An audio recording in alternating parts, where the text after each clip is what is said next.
ወንድሜ ናሆም ማሜ ያላቸውን ቃላቶች መድገም አልችልም። ቲክቶከሩ በቁጥጥር ስር መዋሉ ተሰማ። በቲክቶክ ስሙ ፕሬዝዳንት ማሜ ተብሎ የሚታወቀው ላይቭ ስትሪመር ከኢትዮጵያ ባህል ያፈነገጠና የግለሰቦችን ክብር አላህ ክርስቲያኖች በእግዚአብሔር እንዳታሳልፉት አዳምጡ። ኢትዮጵያ የምትባለው አገር የኦርቶዶክስ ተዋህዶ ቤተክርስቲያን ቤተክርስቲያኑ ብቻ አይደለም። አሰላሙ አለይኩም ወራህመቱላሂ ወበረካቱ። ውድና የተከበራችሁ አህሉ ዚክር ሚዲያ ቤተሰቦች እንደምን ናችሁ? ሁሉ አማን፣ ሁሉ ሰላም፣ ሁሉ ሸጋ። እኔ ጋር ሁሉ አሪፍ ነው። እናም በሌላ አዳዲስ ቪዲዮ መተናል። ለቻናሉ አዲስ የሆናችሁ ሰብስክራይብ ያደረጋችሁ እና እስከ መጨረሻ ላይክ ሼር ያደረጋችሁ ተከታተሉን። አሁን ወደ ቪዲዮ። ኡስታዝ ያሲን በድሩ መልእክት አስተላልፏል። አዳምጠን እንምጣ። አንዳንዶቻቸው የኡስታዞቻችን ስም እያጠፉ ይገኛሉ። ኡስታዞቻችን ምን አይነት መልእክት ነው እያስተላለፉ ያሉት? ወደ መልእክቱ እንሂድ። መልእክቱን ደግሞ ለብዙ ሰው አዳርሱት። ኮሜንት ላይ ደግሞ እስላም ምን አክል ፍቅር እንደሆነ ግለጹ። እስቲ ወደ መልእክቱ። የፈጸሙት ሰዎች የመጀመሪያ ሙስሊሞች ናቸው ወይ? ሁለተኛ ሙስሊሞች ቢሆኑስ ግለሰቦች አይደሉም ወይ? ማለት እንደ ሃይማኖታዊ ተቋም እኛ እንደ ሃይማኖት መምህር በታሪካችን ጽንፍን አስተምረን እናውቃለን? በታሪካችን ሌላውን እምነት ማንቋሸሽ አስተምረን እናውቃለን? እምነት ለርካሽ ፖለቲካ መዋል የለበትም። እምነት ለሆነ ዓላማ መዋል የለበትም። እምነት ነው። በቃ የሃይማኖቶች ትልቁ ሚናም እኮ ማነጽ ነው አይደለ? ስብዕናን መቅረጽ ነው። ልበሰፊነትን ማስተማር ነው። መጪውን ዓለም አስቦ እዚህ ዓለም ላይ መልካምነትን ነው ፕሮሞት የሚያደርጉት። እምነት ይህ ነው ትክክለኛ ትርጓሜ። እስላም ስፔሲፊካሊ ደግሞ እንዲህ አይነት ማህበረሰብ ነው የሚፈጥረው። ኦኬ፣ ለሆነ ፖለቲካ ዓላማ የሆኑ ሰዎች የሆነ ነገር አደረጉ። ሙስሊሞችም ይሁኑ አይሁኑም በጋራ ቆመን በጋራ ያንን ነገር ድርጊቱን ማውገዝና እንዳይደገም ምን እናደርግ ተብሎ ቁጭ ብሎ መነጋገር እንጂ እናንተ ናችሁ እንደዚህ በየትኛው አሁን ማስረጃ አምጡ ቢባል እኮ አንዲት ነገር የሚያመጣት የለችም። ሐቂቃ ማለት ነው። እኛም መከላከል ውስጥ መግባት የለብንም። ሐሰትን መሰረት አድርጎ በዚህ ክስተት እንኳን በአርሲው ክስተት መጨረሻ ምን እንደተጣራና እንደተደረሰበት ይታወቃል። በፍጹም በሩቅም በቅርብም ከእስልምና ጋር የሚገናኝ ጉዳይ አይደለም። የአርሲውንም አንድ ላይ የአክሱሙንም አንድ ላይ መፍታት አለብን ነው የሚሉት። ይህን ቪዲዮን ሙስሊሞች በአላህ ክርስቲያኖች በእግዚአብሔር እንዳታሳልፉት አዳምጡ። ኢትዮጵያ የምትባለው አገር የኦርቶዶክስ ተዋህዶ ቤተክርስቲያኑ ብቻ አይደለም። መስጊዱም፣ የፕሮቴስታንት ቸርቹም፣ የካቶሊክ ቸርቹም፣ የዋቄ ፈታውም፣ ኢሬቻውም በቃ እኮ አሁን እኔ ከሙስሊም ውጭ ኑር ብትሉኝ መኖር አልችልም። ኢትዮጵያዊነት ማለት ይሄ ነው። ከሌላ እምነት ተከታዮች ውጪ ኑር ብትሉኝ አልችልም። ለምን? ትንቢተ ኤርምያስ ምዕራፍ 13 ቁጥር 23 ላይ ኢትዮጵያዊ መልኩን ነብር ዥንጉርጉርነቱን ይለቃል አይለቅም። ኢትዮጵያውያን ማለት ለዓለም ምሳሌ የምንሆነን። ስለዚህ ፍቅር እግዚአብሔር አሁን ማድረግ ያለብን ሰው እንሁን አደራ። ከዛ ለሰው ክብር እንስጥ። እንደገና በእምነታችን ጉዳይ እምነታችን የግል ነው። ይችናት ኢትዮጵያ። አባቴ ምንም የምሉት ቃል የለኝም። እግዚአብሔር አምላክ ከኔ እድሜ ላይ ቀንሶ ለእርሶ ይስጥልን።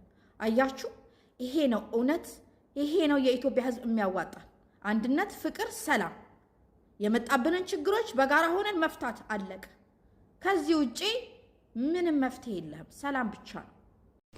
እነሱ እንዳሉት ኡስታዛችንም እንዳሉት አንድ መሆን አለብን። የአክሱሙንም የአርሲውንም አንድ ላይ መፍታት አለብን። አሁን ወደ ቀጣይ ቪዲዮ። ቲክቶከሩ በቁጥጥር ስር መዋሉ ተሰማ።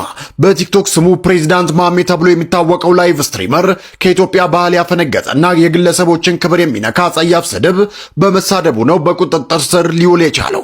ቲክቶከሩ ከተሳደባቸው ታዋቂ ሰዎች መካከል ናሆም ፎንቲና አዋድ ይገኙበታል። ናሆም ፎንቲ እዚህ ቲክቶክ ላይ በመልካም ስነ ምግባሩና በሰው አክባሪነቱ የሚታወቅ ሲሆን፣ አዋድ ደግሞ በስጦታ በርካታ ይዘት ፈጣሪዎችንና አቅመ ደካሞችን በመርዳት ይታወቃል። ፕሬዝዳንት ማሜ ከዚህ ቀደምም ተመሳሳይ ወንጀል በቁጥጥር ስር መዋሉ ይታወሳል። የተሳደበው ስድብ ከአንድ ሙስሊም የማይጠበቅ ነው ወይ ከአንድ ግለሰብ የማይጠበቅ ነው። ደግሞ ለስሙ ሙስሊም ነው። የተሳደበው ስድብ በጣም አጸያፊ የሆነ ስድብ ነው። በጣም የሚከብድ ማለት ነው።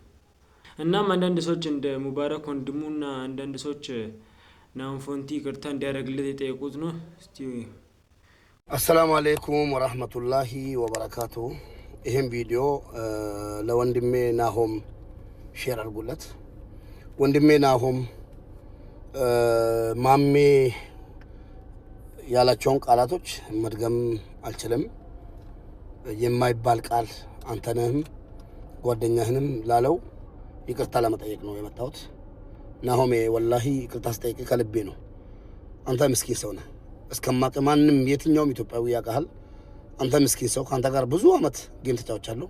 አንድ ቀን አልቀጣም ብዬ ወጥቼ አውቃለሁ። አልቀጣም ብለህ ወጥተህ ታውቃለህ? አንድ ቀን ትርፍ ቃል ወይ ደግሞ ሌላ የማይሆን ቃል ስትናገር ሰምቼ አላውቅም።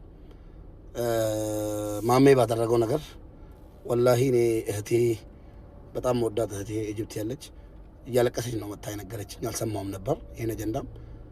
ቪዲዮውን ሳይ ደግሞ በጣም አፈርኩ። ይሄ ይቅርታ የሚጠየቅ ነገር አይደለም ልትልም ትችላለህ። በእናትህ ናሆሜ ፕሊስ፣ እኔ ነኝ አንድ ቀን አንድ ቃል ተናግሬ አላውቅም። እህቴን የሚያት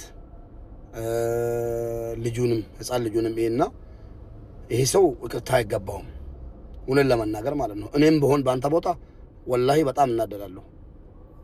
ብዙ ነገር ላደርግ እችላለሁ። እሱን ይቅርታ ባይገባውም እኛን አይተህ ባለቤቱ ምስኪን ባለቤቱን ልጁን እኔና እህቴን አይተህ የቀሩ ቤተሰቦቼን አይተህ ይቅርታ እንድታደርግልኝ እንደ አንድ ቤተሰብ ልጠይቅ ነው የመጣሁት። በእናትህ ናሆሜ አጨክንብኝ፣ ማሜን አስፈታው በእናትህ። አንዳንድ ክስተቶች የማትፈልጉትን ቪዲዮ እንድትሰሩ ያደርጋችኋል። እኔ እንደዚህ አይነት ቪዲዮ ሰርቼ አላቅም። ዛሬ ግን ፊት ለፊታችሁ ቆሜ ያለሁኝ። ማሜ ፕሬዝዳንት ታስሯል። የታሰረበት ምክንያት ደግሞ ናሆምን ተሳልሞ ነው። ናሆሜ አዎ ሰድቦሃል፣ አጸያፊ ቃል ሰንዝሮብሃል። እንደ እምነትም እንደ ሀገርም የማይጠበቅ ነው። ግን አሁን ሰሚራ ላይቭ ላይ እያየዋት ነበረ። በጣም ነው ያሳዘነችኝ።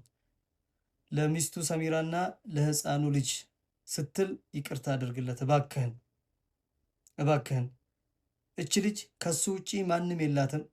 ቢሆን ኑሮ በዚህ ሰዓት ጠበቃዎችን ፈልጋ ተፍ ነበር ማለት የነበረባት። ከዚህ በፊትም ሲታሰር መታ የእሱን ላይቭ ነው የከፈተችው። ዛሬም ይሄን ያደረገችውና ህፃኑን ባባ ሲል በጣም ነው አንጀቴን የበሉትና እባክህን፣ እባክህን ማሜ አሁንም ተፈቶ ሊሳደብ ይችላል። ሀታ እኔን እንኳን አንተ ማነህና ነው ለእኔ ይቅርታ የምጠይቅ ሊለኝ ይችላል። ግን ችግር የለውም ለሰሚራና ለልጁ ስንል ነው። እናንተም ይቅርታ አድርግለት።